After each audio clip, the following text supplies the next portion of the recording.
రాష్ట్రంలో తెలుగుదేశం పార్టీ కూటమి అధికారంలోకి వచ్చిన తర్వాత చంద్రబాబు నాయుడు గారు ముఖ్యమంత్రిగా రాష్ట్రం అంతా కూడా ఒక పక్క సంక్షేమం, మరో పక్క అభివృద్ధి కార్యక్రమాలు, మరో పక్క ప్రపంచంలో రాజధాని లేని ఏకైక రాష్ట్రం ఆంధ్రప్రదేశ్కి అద్భుతమైన రాజధాని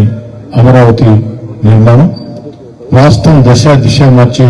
పోలవరం పరుగులు పెట్టిస్తూ మా లక్ష్యం ఒకటే,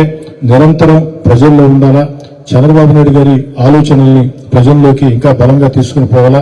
ఈ రోజు భారత ప్రధాని నరేంద్ర మోడీ గారు ఆంధ్ర రాష్ట్రంలో కూటమి ప్రభుత్వానికి అన్ని రకాల సహకరిస్తూ ఉన్నారు. అందుకే భవిష్యత్తులో ఎక్కడా కూడా ఎలాంటి ఇబ్బంది లేకుండా శాశ్వతంగా అమరావతి రాజధానికి నిన్న పార్లమెంట్ లో జరిగినటువంటి బిల్లు ఈ రోజు రాజ్యసభలో కూడా ఆమోదం పొందబోతూ ఉంది. అయితే ఈ సందర్భంగా కాకర్ల సురేష్ గారిని ఈ కార్యక్రమంలో పాల్గొనడానికి ప్రత్యేకంగా ధన్యవాదాలు తెలియజేస్తూ ఒక్క మాట చెప్పి ముగిస్తాను. నిన్నటి రోజున ఆంధ్ర రాష్ట్ర ప్రజలందరూ కూడా కోట్లాది ప్రజలు ఎదురు చూస్తూ ఉన్నారు. భారత లోక్సభలో ఆంధ్రప్రదేశ్ శాశ్వత రాజధాని ఆ యొక్క బిల్లు ఆమోదం చరిత్రలో వజ్రాక్షరాలతో లిఖించదగ్గ రోజు. దేశంలో ఉండే అన్ని రాజకీయ పార్టీలు ఒక్కరు తప్ప అన్ని రాజకీయ పార్టీలు అటు అధికార పక్షం ప్రతిపక్షం తేడా లేకుండా విభజనతో నష్టపోయిన ఆంధ్రప్రదేశ్ మేలు జరగాలంటే ఏకైక రాజధాని ఉండాలా, అది అమరావతి రాజధాని ఉండాలని అందరూ పార్టీలకు అతీతంగా ఒక్క పార్టీ తప్ప ముక్త కంఠంతో బలపరిస్తే దేశ ప్రజలందరూ కూడా హర్షాతిరేకాలు వ్యక్తం చేస్తే రాష్ట్ర ప్రజలు ఆనందంలో ఉంటే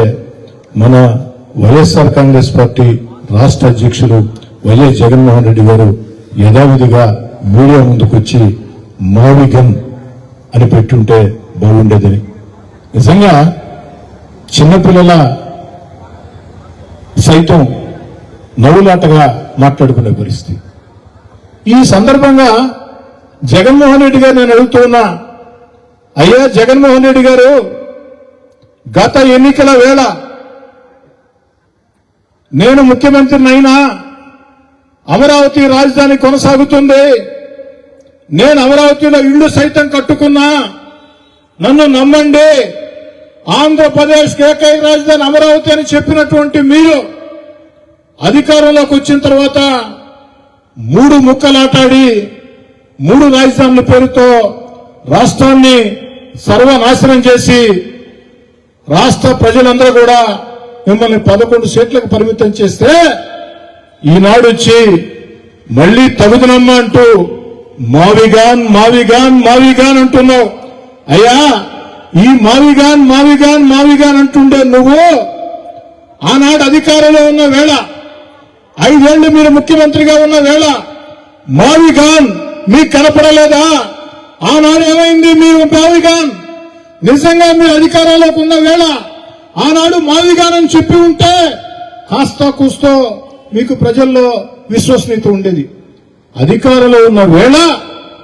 అమరావతిని 3 ముక్కలు చేసి దారుణం ఏమిటంటే 2014-19లో తెలుగుదేశం పార్టీ అధికారంలో ఉన్న వేళ చంద్రబాబు నాయుడు గారు ఆంధ్రప్రదేశ్ రాజధాని అమరావతి అంటే నిండు శాసనసభలో ఆనాటి ప్రతిపక్ష నేత వైఎస్ జగన్మోహన్ రెడ్డి గారు నేను బేషరతుగా మద్దతిస్తున్నానని చెప్పి, అమరావతికి వ్యతిరేకం కాదని చెప్పి, ఎన్నికలు వచ్చినప్పుడు ఇళ్లు సైతం అమరావతిలోనే కట్టా, నేను అధికారంలోకి వచ్చిన అమరావతి ఎక్కడికి పోదని చెప్పి అధికారంలోకి వచ్చిన తర్వాత 3 ముక్కలు చేసి రాష్ట్రాన్ని దివాళా తీయించిన మీరు ఈరోజు ఒక శుభం ఆంధ్రప్రదేశ్లో జరుగుతూ ఉంటే భారతదేశంలో ఉండే అన్ని రాజకీయ పార్టీలు అధికార పక్షమా ప్రతిపక్షమా తేడా లేకుండా ఏకతాటి మీద ఆంధ్రప్రదేశ్ ఏకైక రాజధాని అమరావతిని పార్లమెంటు సాక్షిగా బిల్లు పెడితే మీరు మీడియా ముందుకొచ్చి మావిగాన్ అన్నారే. అయ్యా, ఈ మావిగాన్ మీరు అధికారంలో ఉన్న వేళనుంటే బాగుండేది. ఇప్పుడు మావిగాన్ అని గావు కేకలేస్తున్న జగన్మోహన్ రెడ్డి గారు మీరు అధికారం ఉన్న వేళ మాలిగాన్ ఏమైందని ప్రశ్నిస్తూ ఇప్పటికైనా జగన్మోహన్ రెడ్డి గారు పద్ధతి మార్చుకుని మీకెటు ప్రజలు ప్రతిపక్ష హోదా ఇవ్వకున్నా వైఎస్ఆర్ కాంగ్రెస్ పార్టీ ఒక పార్టీ రాష్ట్ర అధ్యక్షులు మీరు కాస్త హుందాగా బాధ్యతాయుతంగా వ్యవహరించాలని బాధ్యతాయుతంగా మాట్లాడాలని ఆంధ్రప్రదేశ్ కి మేలు చేయటం దేవుడిరుగు ఆంధ్రప్రదేశ్ కి నష్టం చేసే చర్యలకి ఒడిగట్టవద్దని 5 ఏళ్ల పాటు ముఖ్యమంత్రిగా పనిచేసినటువంటి మీకు నేనిచ్చే ఒకనాటి మీ సహచరుడిగా నా సలహా